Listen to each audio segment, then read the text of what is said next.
दोस्तों yes bank की बात करें स्टॉक के अंदर आज हमें काफ़ी बड़ी गिरावट देखने को मिली। अब इस गिरावट के पीछे है तीन बड़ी वजह जिसको इस वीडियो के माध्यम से डिस्कस करेंगे।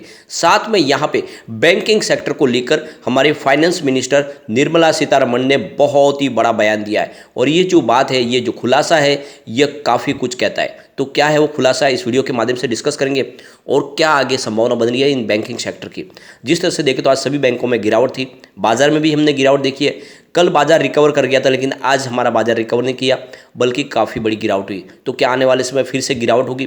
क्या अभी बाजार में दबाव बना रहेगा? और इस समय में यस बैंक में क्या करना चाहिए? वैसे तो मैंने आपको पहले ही प्रॉफिट बुकिंग के लिए बोल दिया था 22 रुपये के आसपास ही कि आपको प्रॉफिट बुक कर लेनी चाहिए अगर आपका नजरिया शॉर्ट टर्म या मिड टर्म का है तो, क्योंकि ज़बरदस्त तेजी ऑलरेडी बन चुकी थी और कभी भी कोई स्टॉक एक तरफा नहीं दौड़ता है। जो लॉन्ग टर्म इन्वेस्टर है उनको डरने की कोई बात नहीं, अभी बहुत बड़ी तेजी बाकी है। यहाँ पे बहुत सारी बातें जिसको इस वीडियो के माध्यम से डिस्कस करेंगे। जो बड़ी डील हुई उसको भी समझेंगे जिससे आपको समझ में आएगा कि आखिर खरीदारी कहाँ से हो रही है और बिकवाली कहाँ पे हो रही है।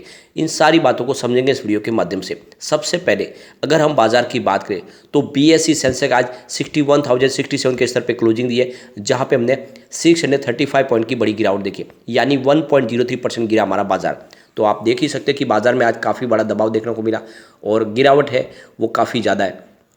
निफ्टी 50 की बात करें तो 18,199 के स्तर पे क्लोजिंग दी है, जहाँ पे 1.01% की गिरावट थी।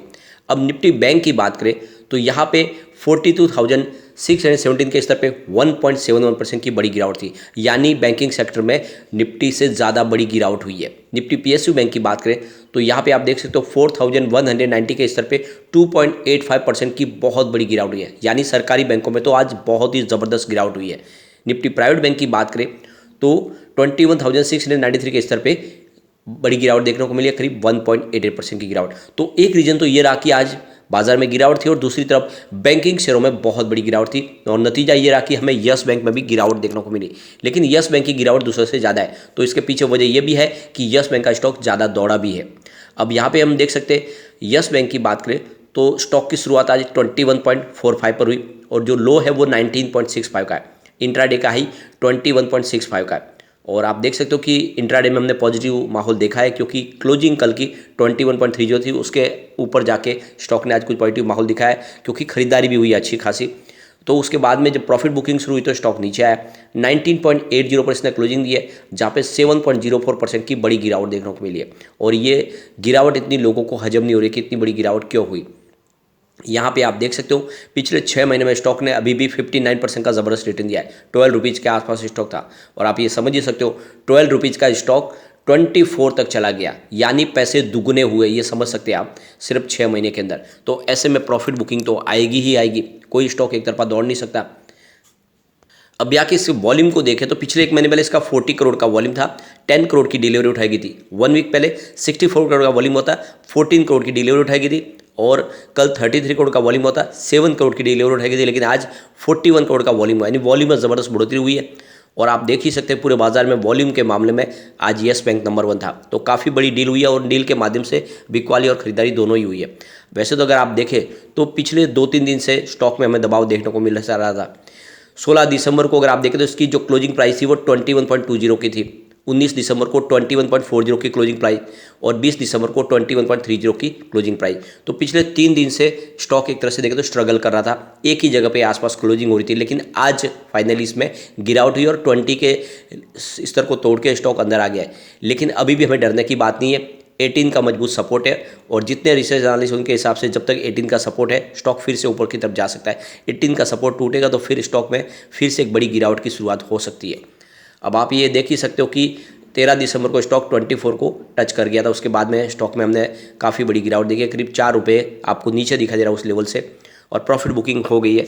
और जबकि मैंने आपको पहले ही कहा था कि आपको प्रॉफिट बुक कर लेनी चाहिए, एक बार नहीं मैंने 2-3 बार आपको बोला कि short term investor profit book कर ले। काफ़ी लोगों को लगता है कि स्टॉक एक तरफा दौड़ेगा, ऐसा कभी होता नहीं है, बीच बीच में प्रॉफिट बुकिंग आएगी और स्टॉक नीचे भी आएगा।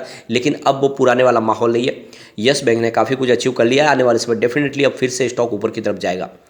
अब यहाँ पे गिरावट के पीछे जो एक बड़ी वजह और निकल कर आई है वो ये है कि एक फैसला है जो यस बैंक के खिलाफ चला गया है। आप देख सकते हो NCLT ने जो फैसला दिया है वो यस बैंक के फेवर में नहीं दिया है। तो ये इसका भी रीज़न रहा कि कुछ निगेटिव माहौल बना। वैसे भी बहुत सारे जो ब्रोकरेज हाउस है वो तो लगातार ऐसे मामले पकड़ने की कोशिश करते हैं जिसकी वजह से यस बैंक की प्राइस को नीचे लाया जाए, तो उनके लिए तो एक मौका मिल गया और इसी वजह से भी आज दबाव देखने को मिला। तो यहाँ पे जो लेटेस्ट अपडेट निकल के आ रही है, यस बैंक ने रियल एस्टेट डेवलपर कंपनी विजय ग्रुप रियल्टी के खिलाफ 420 करोड़ रुपीज़ का बड़ा दावा किया था, जिसको एनसीएलटी ने नामंजूर कर दिया है।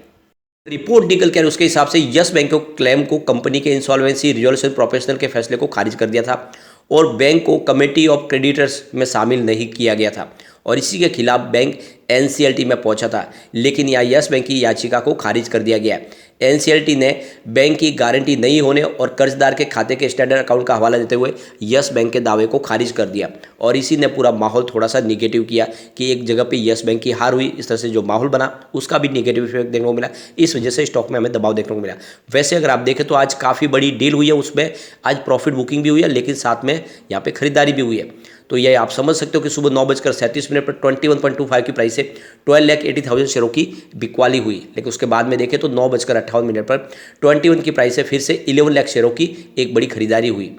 उसके बाद अगर आप देखें तो 10:01 पर 21 की प्राइस से 15 लाख शेयरों की एक बिकवाली और हुई। उसके बाद 10:48 पर 21 की प्राइस से 21,33,000 शेयरों की एक और बड़ी बिकवाली हुई। फिर 10:51 पर 21.05 की प्राइस से 27 लाख शेयरों की फिर से खरीदारी हुई। यानी ऐसा नहीं है कि सिर्फ बिकवाली हुई, आज निचले लेवल से काफ़ी बड़े फंड हाउस ने खरीदारी भी की है। फिर 12:14 पर 20.95 की प्राइस से 16 लाख शेयरों की बिकवाली हुई। फिर 1:50 पर 20.50 की प्राइस से 23,23,000 शेयरों की बिकवाली हुई। तो फिर 1:57 पर 20 की प्राइस से 19,66,000 शेयरों की फिर से खरीदारी हुई। तो ये बात तो है कि आज बड़े फंड हाउस ने बिकवाली की, लेकिन कुछ बड़े फंड हाउस है जिन्होंने आज खरीदारी भी की है, जो एक बड़ा पॉजिटिव ट्रिगर है। आने वाले समय डेफिनेटली फिर से तेजी बनेगी। अब यहाँ पे एक बड़ी अपडेट निकल के आ रही है। हमारे फाइनेंस मिनिस्टर निर्मला सीतारमण की तरफ से बयान दिया गया है कि पिछले 6 साल के तुलना में हमारा जो ग्रॉस एनपीए है वो सबसे निचले लेवल पे आ गया है। तो फाइनेंस मिनिस्टर का कहना है कि हमारा जो ग्रॉस एनपीए है बैंकों का वो 5.9% पे आ गया, जो पिछले 6 साल में सबसे कम है। यानी एक तरह से देखें तो काफ़ी शानदार बैंकों का प्रदर्शन हो चुका है। एनपीए उनका लगातार कम हो रहा है, ये एक बड़ा पॉजिटिव ट्रिगर है। इसके अलावा इकरा ने, जो रेटिंग एजेंसी है, उसने भी कहा है कि बैंकों के एनपीए में काफ़ी अच्छा सुधार हो रहा है, बैंक का प्रदर्शन काफ़ी अच्छा हो रहा है। और अब देख सकते हो कि हमारे फाइनेंस मिनिस्टर की तरफ से राज्यसभा में कहा गया है कि ग्रॉस एनपीए में काफ़ी ज़्यादा रिकवरी हो चुकी है। और कुल मिला के देखें तो इसके पीछे जो वजह बताई गई है कि सरकार की तरफ से जो पॉलिसी लाई गई थी, उन पॉलिसी का भी इफेक्ट देखने को मिला। इसके अलावा जो पीएलआई स्कीम लाई गई थी, उस पीएलआई स्कीम की वजह से भी यहाँ पे काफ़ी ज़्यादा कंपनियों को फ़ायदा हुआ। तो यहाँ पे बैंकिंग सेक्टर के लिए काफ़ी अच्छी गुड न्यूज़ निकल के आ रही है। बैंकों के जीएनपीए में कमी आ रही है, ये एक बड़ा पॉजिटिव ट्रिगर है बैंकों के लिए। इनकी सेहत में सुधार हो रहा है और यही रेटिंग एजेंसी की तरफ से भी कहा गया था। अब दूसरी तरफ देखें तो हमारे जो फाइनेंस मिनिस्टर है उनका कहना है कि हम इन्फ्लेशन के ऊपर नज़र रखे हुए हैं, जो प्रॉब्लम है विश्व की उसके ऊपर आगे क्या स्टेप उठाने उसको हम देख रहे हैं, आगे क्या पॉलिसी में बदलाव करना है उसको भी देख रहे हैं। लेकिन कुल मिला के हमारी सेहत काफ़ी अच्छी है इस समय और विश्व के दूसरे देशों की तुलना में इंडिया अच्छा कर रहा है। तो और ये रेटिंग एजेंसी का भी कहना है। तो कुल मिला के आने वाले समय में हमारे बाजार में और पॉजिटिव संभावना बनेगी, तो डरने की कोई बात नहीं। और वैसे भी देखें तो यस बैंक में जो ये गिरावट हुई, इसके पीछे सबसे बड़ी वजह है प्रॉफिट बुकिंग। एक तरफा स्टॉक दौड़ा था और उसके बाद में कुछ बड़े फंड हाउस यहाँ पे अपनी प्रॉफिट बुकिंग कर चुके हैं और इसी वजह से आज थोड़ी सी गिरावट हुई। लेकिन जल्दी यहाँ पे फिर से शानदार तेजी की शुरुआत होगी, क्योंकि यस बैंक ने अपने एनपीए से छुटकारा पा लिया है। अब जो बार बार बातें कही जाती है कि यस बैंक के ऊपर बहुत सारा बैड लोन है, अब वो बात तो रही नहीं। दूसरी तरफ एक बड़ा इन्वेस्टमेंट आ चुका है, तो ऐसे में आपको नजरिया लॉन्ग टर्म का लेकर निवेश को बनाए रखना है। शॉर्ट टर्म इन्वेस्टर अपना प्रॉफिट बुक करते रहे, आने वाले समय ये आपको मालामाल कर देगा। लेकिन फ्रेंड, कोई भी इन्वेस्टमेंट करने से पहले अपने फाइनेंशियल एडवाइजर से बारे ले ले या अपना खुद का रिसर्च करें, क्योंकि मैंने वीडियो आपके एजुकेशनल पर्पज के लिए ही बनाया। वीडियो पसंद आए तो लाइक से जरूर कीजिए और चैनल को सब्सक्राइब कर दीजिए। Thank you friend.